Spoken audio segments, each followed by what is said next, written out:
Hi, and welcome to the Desert Lady Diaries podcast, a weekly conversation with women who found their home in the Mojave Desert. I'm Dawn Davis, and this is episode number 61. If you're a first-time listener, welcome. And if you're a returning listener, thank you so much for coming back. If you'd like more information about the podcast, previous guests, want to catch up on previous episodes, or just want to drop me a line, it's all at the website desertladydiaries.com. And I invite you to engage with me on social media, Facebook and Instagram at Desert Lady Diaries, and on Twitter at Desert Lady Diary. This week I'm talking to Rynda Laurel from Joshua Tree. We talk about how she stumbled into a lengthy career in the music business and her new supplement line, Very Everyday. Welcome back to Desert Lady Diaries. My guest today is Rynda Laurel. She has an extensive background in the entertainment, brand, and online space. She's helped expand and monetize numerous careers, companies, and ventures by focusing on the core strengths of a project, then generating new opportunities for discovery and growth. Her network is vast, and she has a knack for combining creative concepts with the right partners to get executable results. Rynda is a highly sought-after consultant and currently works with a select number of innovative, like-minded entrepreneurs, lifestyle brands, content creators, and experiential events. She has also just launched Very Everyday, a supplement line supporting mental health and well-being. Welcome to the podcast. Thank you. That's a pretty damn impressive lead-in. What do you have to say for yourself? It's so interesting when people ask for your, a short resume, and you're like, how do I fit 30 years of music business and entrepreneurism and everything into that short of a thing? So right. Someone else wrote that for me, and so when other people read it, I'm like, wow, impressive. Oh, wait. That's me.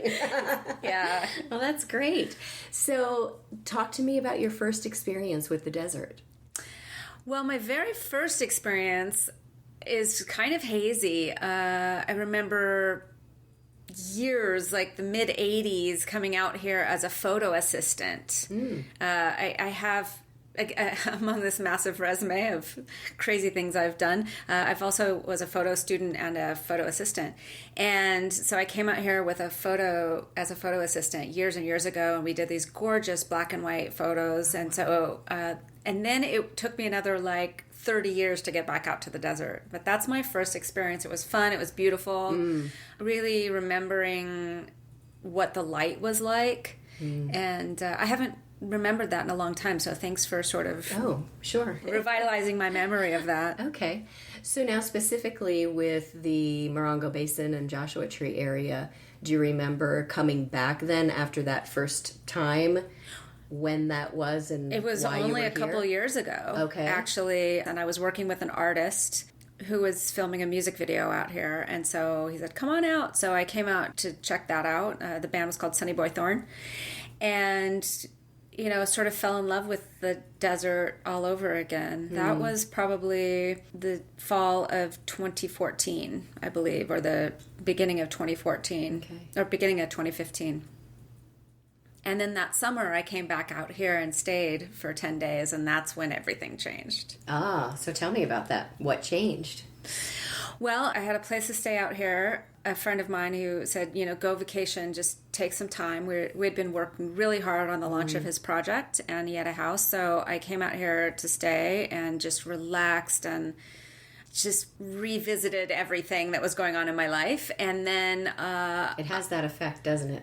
Yeah, it really does. Calming, after the chaos. My life has always sort of been chaotic in a good way, too. Like, not always bad, but, right. Touring or traveling Busy. or all those things. Yeah, not necessarily negative, right. but still. And I was living in Hollywood at the time. So I definitely needed to get out here. And I was here for 10 days, and David Ketching, who owns Rancho de la Luna, is a friend. And we went to Pappy's that night, and I was actually kind of joking with Dave and said, I love it out here. I feel so great. Do you need a house sitter? And he started laughing and actually said, well, yes, because I'm leaving for tour in 3 days, and the studio's not booked because it was August.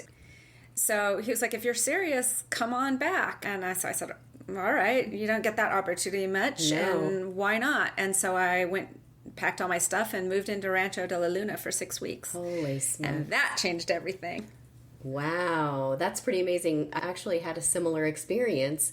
I had come out with friends in April of 2016, and we were driving up Coil Springs to go into the park. And on the left-hand side, there's this little like ranch-looking thing, but it has a bunch of tiny structures.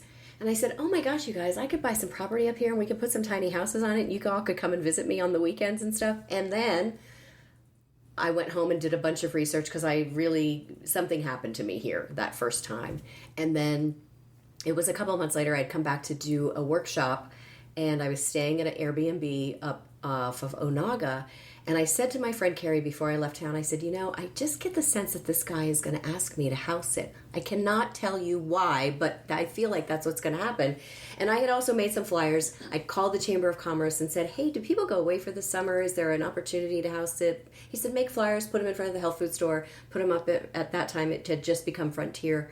So I had them with me. I show up to check into the Airbnb. We're sitting on the front porch. The silence just brought me to tears. And I said, I'm sorry. I'm crying.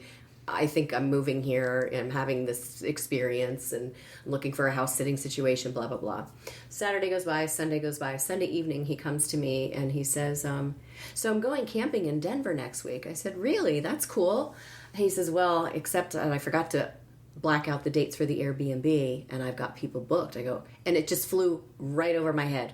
And I looked at him and I said, oh my goodness, what are you going to do? And he goes, well, you were talking about house sitting, weren't you? And I was like, how does this happen? Universe. It's crazy, right? The universe provides. Oh my gosh. So how long were you house sitting there? I was there for 6 weeks total. Wow. It was August and September of 2015. Okay. Yeah, I was there 6 weeks in total. And it was really transformative for me on a personal level. I had quit. I have long-term sobriety. I've been sober as of now, 26 years. Congratulations. Thank you. But I still struggled with anxiety and depression. But when I came out here, I felt really calm for the first time. And I had quit, during that time I quit sugar and caffeine. Oh, wow. And then I also chose, at that time I had been doing all this research on natural remedies for mental health. And at that time I actually chose to get off. I was on a low grade of antidepressant called Wellbutrin. And I chose to get off it during that time too. So it was really transformative. And I did that by adding in herbs and other things, which of course then I ended up moving here, and then I ended up launching a company, which is exactly that. Right. So it was really, Wow. it's a big part of the story of my company. Right. I don't really tell that, in my company bio or anything, but Right. it's definitely Sure. the desert, brought me to this space. So during that 6 weeks, was there a moment at some point where you said, I need to pack up my stuff and get out of LA and come here? Or was that after?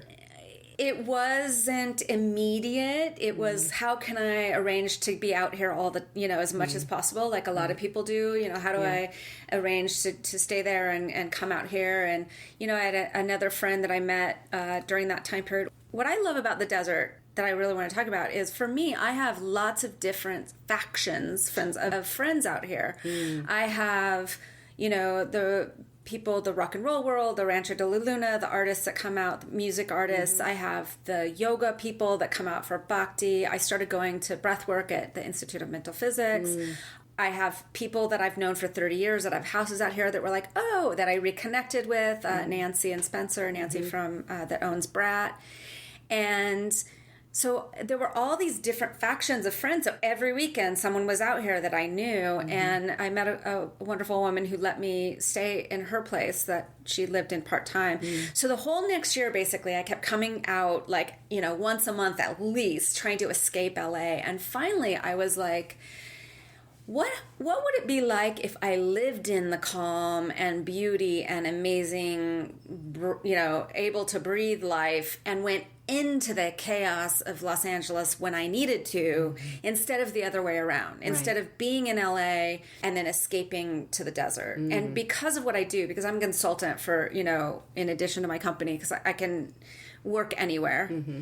I started the process of looking for a place, and that was all serendipitous, and that all ended up as it happens. Yeah, and I found a place right up the hill across the street from where I had been staying. I sort of made a tantrum with the universe. Was like, I want to live on this street, and literally the next day, a sign no went up. joke, a sign went up and was like, wait, and I went back there, and if it wasn't for Subi, I probably wouldn't be living here, but she helped me get that place, and I moved in. Actually, it would be 2 years ago this month. Wow. That I've so permanently, kind of like me, I moved up. It's 2 years ago, the end of August. Exactly. I actually signed the lease here in July, the end of July, and then I used August as my move month, so I'd go back to LA during the week, and I'd move out on the weekend, and Sunday would come, and I'd be like, damn it, I have to go back. Yeah, that was my September of that year. And, I really did want to try and figure out how to keep my LA place, and I had a great house in LA that I was renting it, but still, she probably tripled the rent by now. But ultimately, that was not feasible, and also that made the whole concept not work, because the whole idea was to simplify and be calm and then refocus on what I wanted to do, and that would have just been more chaos. So yeah, and you fast forward a year later, and I mentioned my vitamin idea to somebody, and I was actually at Teddy Quinn's, and I said, oh, I have this idea to a friend of mine, and he's like, send me the business plan, and they invested in my company, and that's boom, amazing. Here it is. Yeah, so that's great. So let's talk a little bit about, before we get to very everyday, let's just talk about what you've been doing for the last 30 years. So with how long do we have? 5 minutes? Well, we're at 11 right now, so we got some time. Yeah.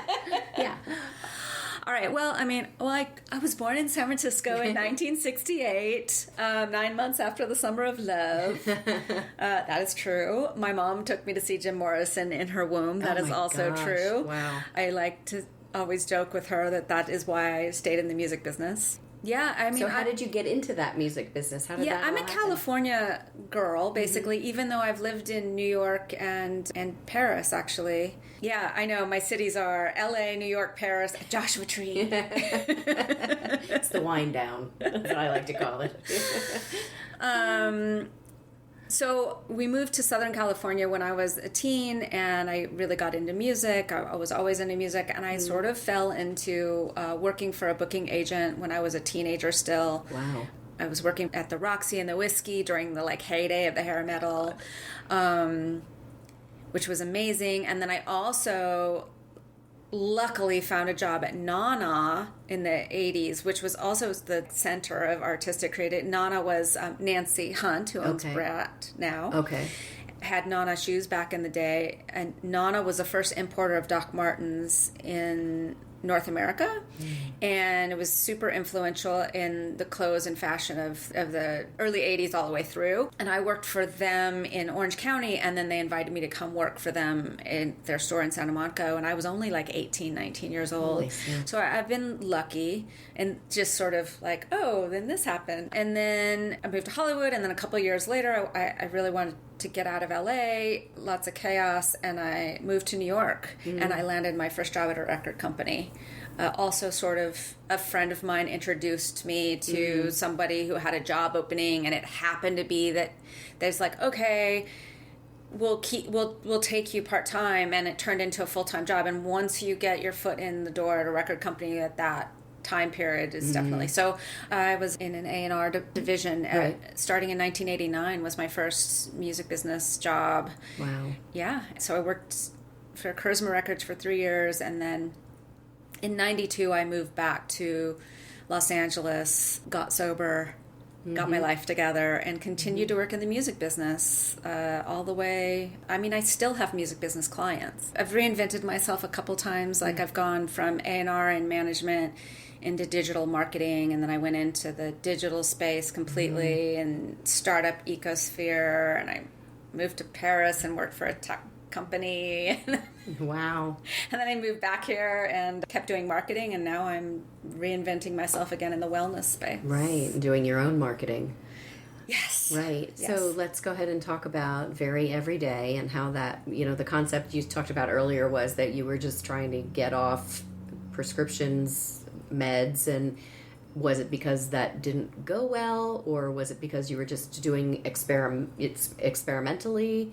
Well, I mean, I've been always searching for ways to feel better.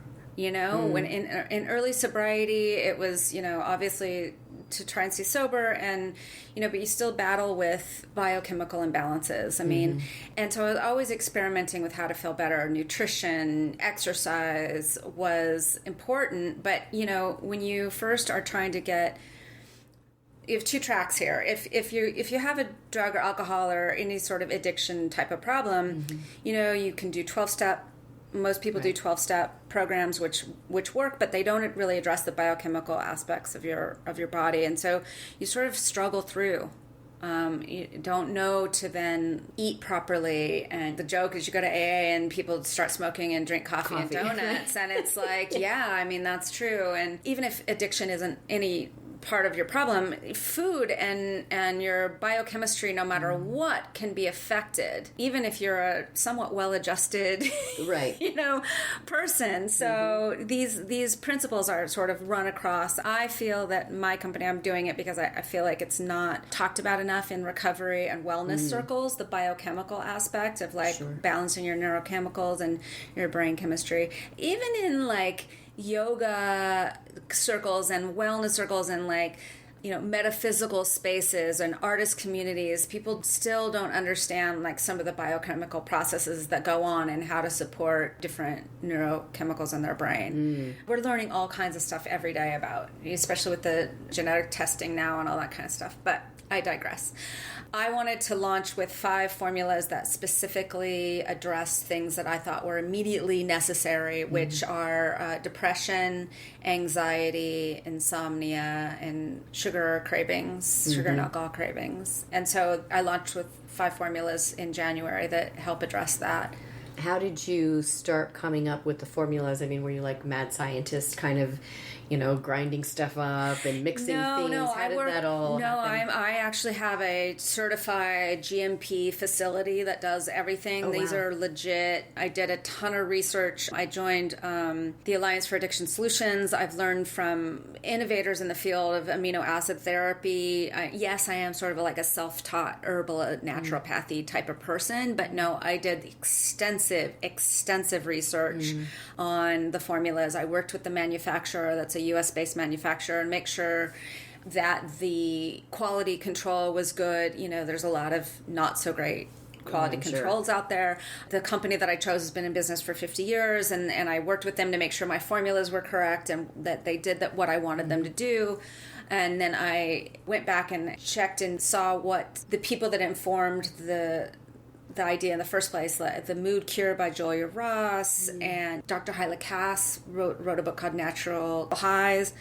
So I went back and reviewed all of that and made sure that what I was putting together, I mean, I'm really more of a coordinator in it, you know? I'm not like, mad scientist, like making... Actually doing the, you know, dissection of the herbs and making the combinations. The combinations of the manufacturer put them together. I did all the labels and the marketing, you know, all the labels and the naming. The naming is, you know, there's Serenity and Dopamine and Pink Cloud, and the labels are really pretty, so that also sets it apart because it doesn't look really clinical. It resonates more. And, you know, I have things like feel happy, feel calm, feel relaxed, so that you can understand. It's given back to you in a language that talks about how you feel. It's not quite clinical, even though there's clinical proof behind the herbs and the amino acid therapy in general. Wow. And so where did the name Very Everyday arrive from? I was looking for names, and I liked the word every for some reason, and I liked the word very. One day I went, what about very? It's sort of a play on recovery. Yeah. It's VRY. It's sort of, and it's got all... Well, it is day at a time, every day, or however, you know, you view that. Yeah, it's a play. So everything I'm doing with it is a subtle nod to recovery, but it's not direct. So it's sort of and also and it's not only for people who are in recovery. Absolutely I would think. not. No, not at all. I mean, my mom takes Pink Cloud, like, you know, she's not in recovery.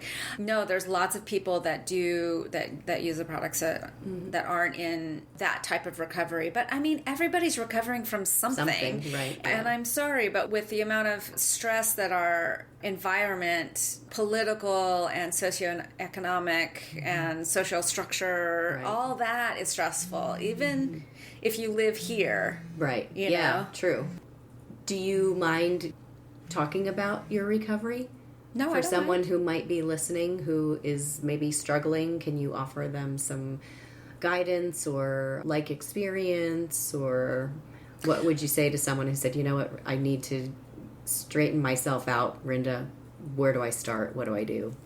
Ooh, yes, that's a good one. Yeah, I don't mind speaking about it. I'm very open about it across the board. I've become even more open about it publicly recently, but I've always been open about it because ultimately, when I was working in record companies throughout the years, someone would come into my office, open the door, and ask that same exact question. So, are you sober? Or so, you're drinking at that thing, you know? I'm a recovering heroin addict. Like, this is no joke. There's an opioid epidemic out there. I mean, this is serious business. Alcohol and whatever kind of drugs I could use, but it's not like I was drinking too many bottles of wine. I was in a dark, dark, dark place. And you can be in that dark, dark, dark place, or you can just have had too many glasses of wine in a row. And whatever makes your life unmanageable, I would say then you need to take a look at that and then move forward. Now, how I moved forward was by going to 12-step meetings. You need a community support. You need community support. You cannot do it on your own. You just can't. So you need some sort of community support. I did 12-step programs. You can also, there's multiple pathways to recovery now. So there's smart recovery, and there's some other non-secular recovery pathways that are out there for people that just don't maybe jive with AA or NA. But you definitely need support. I would say surrendering to the fact that you might have a problem is actually your biggest strength. Yeah. Because people think, oh, if I give up, you know, or if I can just try and control it, or if I could just try and manipulate it and like not drink today and manage it, whatever it is. It can be sex or shopping or, you know. Sugar. Sugar's a little different. It's got this, I mean, they all have a biochemical aspect, and some is more damaging than others. But sort of surrendering to the fact that, okay, this is making my life unmanageable. And I know there's something out there that can help me. And then go and search for that. And whatever is that truth for you will help you through that process. Well, and I think like mental illness, there's like still this stigma around it. And I believe the more that we can educate people and the more that we can talk about it, the better it makes everyone. And it takes away that stigma. You know, makes people more comfortable reaching out and asking for help. Instead of feeling ashamed or embarrassed. Well, okay. Does that make sense? It does, and I agree with you. And I think there are a ton of resources now and a ton of people talking about it. And within the last 2 years alone, especially in the world of entertainment with Chris Cornell and Chester Bennington in music and Anthony Bourdain, that was so tragic, Kate Spade. I think people are trying to talk about it, and I think the stigma is less and less. My experience with depression is this. When I'm depressed, I don't want to reach out. So it's not about stigma. It's that my biochemical aspect is so like tweaked that I don't want to I still go through these tiny little like vignettes of a day where I'm like, okay, I used to feel like this multiplied times 25. Now I really, really do believe strongly in nutrition and supplements to help your brain, your biochemistry. A lot of people, there's absolutely nothing wrong with medication, but there's a lot of overprescribed. And people think, oh, I'm on an SSRI, I'm on Prozac, I shouldn't be depressed. But Prozac only works on serotonin in your brain. There's dopamine, norepinephrine, GABA, your gut, there's all kinds of other things. So serotonin, Prozac didn't work for me for years. And I thought, the shame for me was, why am I still depressed when I'm on medication? you know, and it's because they don't all work the way they're supposed to for your own biochemistry.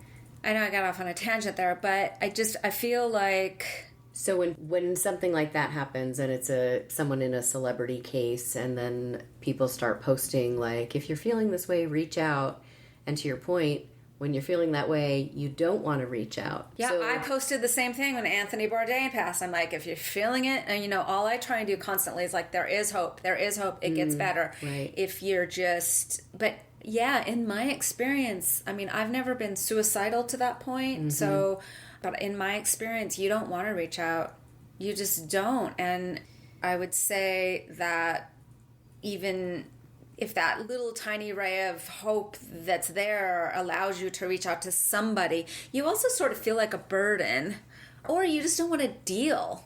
It's an avoidance thing too. Like, oh, it's like, why don't you reach out? Well, they've already heard me complain about this, or I shouldn't be feeling like this. Everything's good in my life, or I just don't want to deal with another human. And all those things make you sort of shut the Close door off. and Right. shut down, and to an extent that you know. Yeah. What I would say to anybody that's in that situation, I have totally been there. And if you could just hold on till those feelings pass and try and... Distract yourself, maybe? Or, yeah, I mean, don't know I if go... that even works.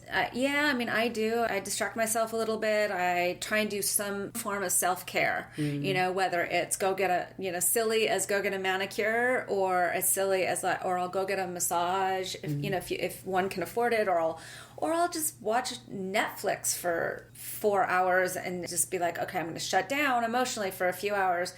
But I'm also really cognizant of what's happening. Right. So you really have to pay attention to when you dive into those depths of despair, like sort of what's happening, especially if you go into depths of despair and that nothing specific happened, then you might want to take a look at your biochemistry. Like if the same thing that was going on the last 3 weeks is happening, and all of a sudden you wake up and you're in that depths of despair, you might want to take a look at your biochemistry, your hormones, men and women, and what you're eating, what you're consuming in media.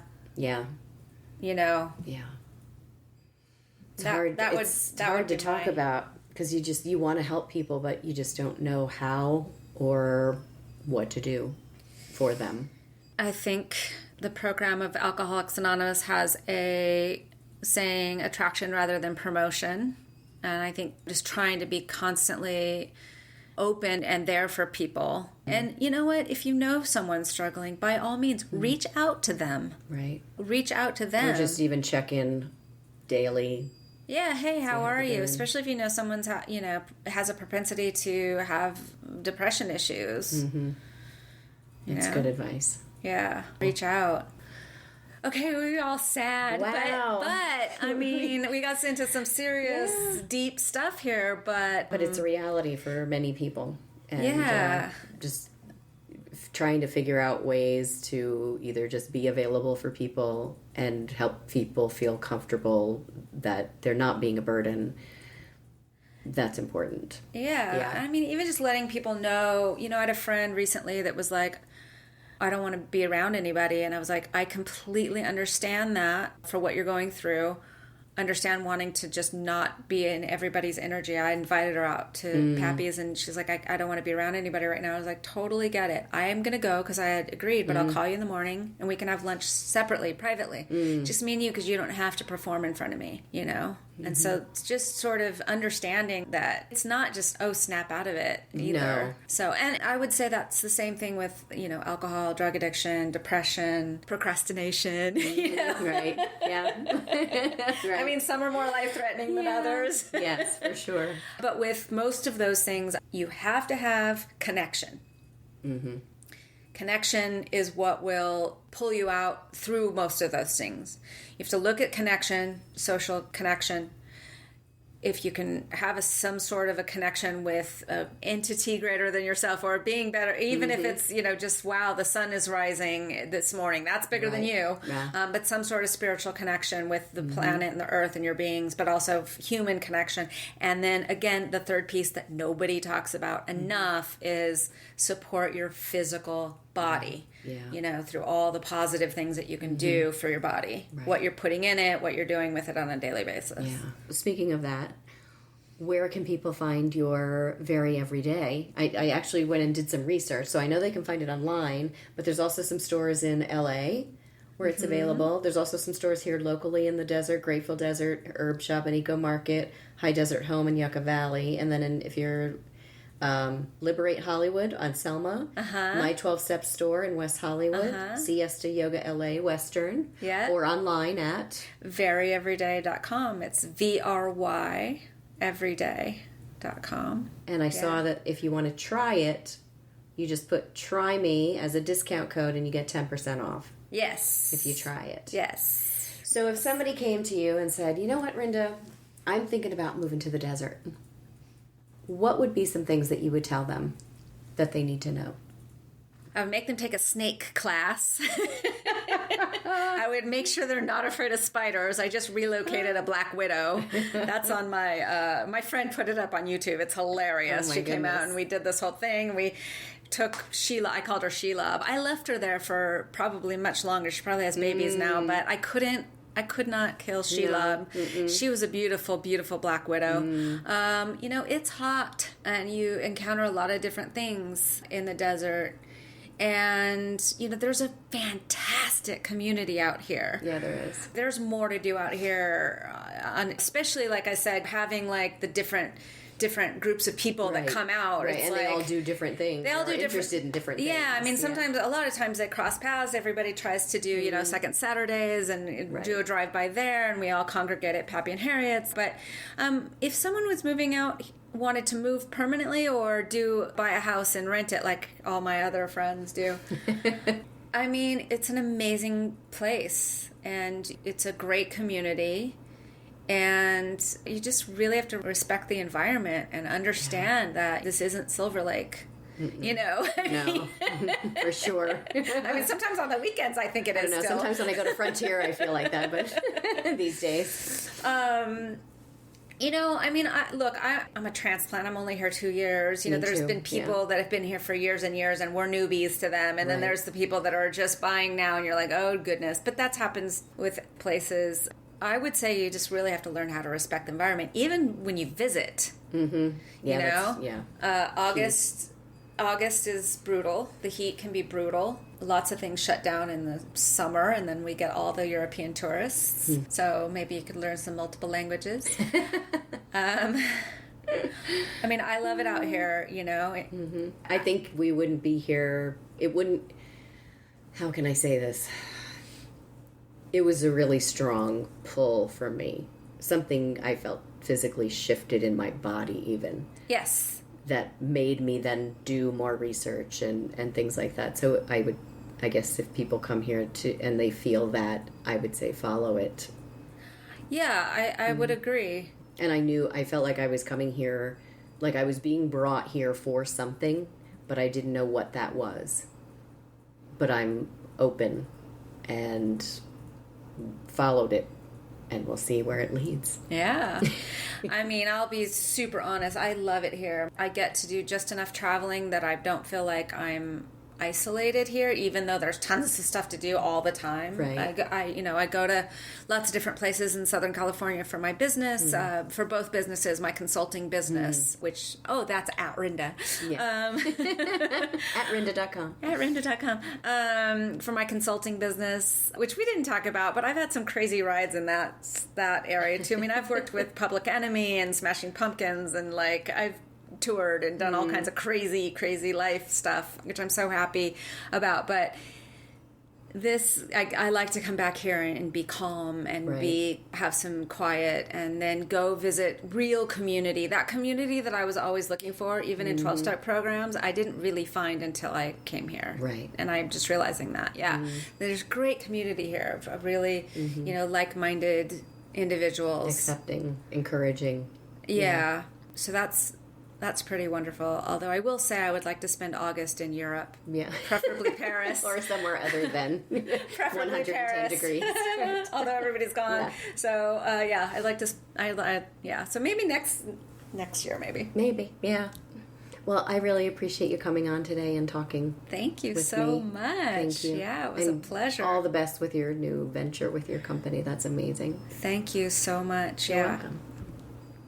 Thanks so much for listening to the Desert Lady Diaries podcast. I want you to know how much I appreciate you taking the time to tune in. If you heard something that inspired or enlightened you, I'd love to hear about it. Send an email to desertladydiaries@gmail.com or start a discussion on the Desert Lady Diaries Facebook page. Next week, Denise Cullum from 29 Palms talks about rebranding her restaurant Bistro 29 to B29, their new Southern menu, and running for city council. If you're enjoying this podcast, I hope you'll consider donating. It's easy to do using the yellow donate button on the website desertladydiaries.com. Thanks so much for listening.